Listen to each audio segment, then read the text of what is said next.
Assalamualaikum warahmatullahi wabarakatuh.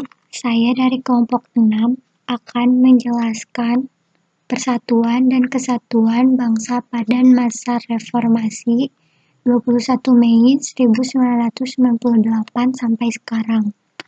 Anggota kelompok 1 Azkia Fadila, 2 Fahrul Shihab, 3 Wildan Ansori. Persatuan dan kesatuan pada masa reformasi periode 21 Mei 1998 sampai sekarang. Periode ini disebut juga era reformasi.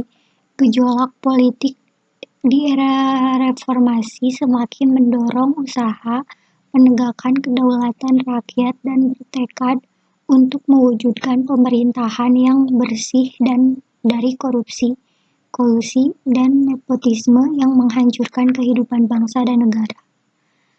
Memasuki masa reformasi, bangsa Indonesia bertekad untuk menciptakan sistem pemerintahan yang konstitusional atau pemerintahan yang berdasarkan pada konstitusi. Pemerintah konstitusional bercirikan bahwa konstitusi negara itu berisi 1. Adanya pembatasan kekuasaan pemerintah atau eksekutif. 2. Jaminan atas hak asasi manusia dan hak-hak warga negara. Berdasarkan hal itu, salah satu bentuk reformasi yang dilakukan oleh bangsa Indonesia adalah melakukan perubahan atau amandemen atas Undang-Undang Dasar 1945 dengan mengamandemen Undang-Undang Dasar 1945 menjadi konstitusi yang bersifat konstitusional. Diharapkan dapat terbentuk sistem pemerintahan yang lebih baik dari yang sebelumnya. Amandemen atas Undang-Undang Dasar 1945 telah dilakukan oleh MPR sebanyak 4 kali, yaitu pada tahun 1999, 2000, 2001, dan 2002. Perubahan Undang-Undang 1945 pada hakikatnya tidak mengubah sistem pemerintahan Indonesia, baik sebelum maupun sesudah perubahan. Sistem pemerintahan Indonesia tetap presidensial, tetapi perubahan tersebut mengubah peran dan hubungan Presiden dan DPR.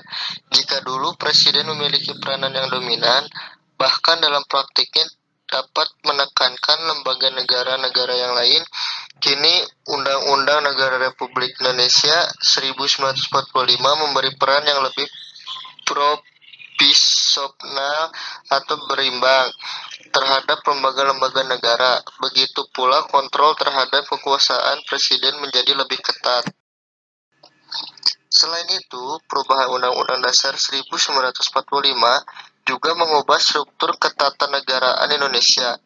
Jika dibandingkan dengan Undang-Undang Dasar 1945 sebelum diubah, maka Undang-Undang Negara Republik Indonesia 1945 terdapat penghapusan dan penambahan lembaga-lembaga negara.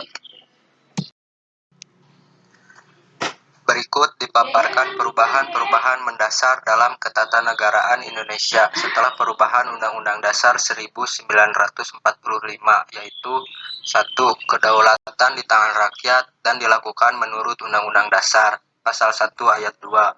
Yang kedua, MPR merupakan lembaga bicameral, yaitu terdiri dari anggota DPR dan anggota DPD, Pasal 2 Ayat 1. Yang ketiga, Presiden dan Wakil Presiden dipilih langsung oleh rakyat, Pasal 6 Ayat 1. Yang keempat, Presiden memegang jabatan selama 5 tahun dan dapat dipilih kembali, Pasal 7. Yang kelima, pencantuman hak asasi manusia, Pasal 28A sampai 28J. Yang keenam, penghapusan DPA sebagai lembaga tinggi negara. Yang ketujuh, Presiden bukan mendataris MPR. Yang kedelapan, MPR tidak lagi menyusun GBHN. Yang kesembilan, pembentukan Mahkamah Konstitusi dan Komisi Yudisial, Pasal 24B dan 24C. Yang ke-10, anggaran pendidikan minimal 20%, Pasal 31 Ayat 4. Yang ke-11, negara kesatuan tidak boleh diubah, Pasal 37 Ayat 5. Yang ke-12, penjelasan Undang-Undang Dasar 1945 dihapus.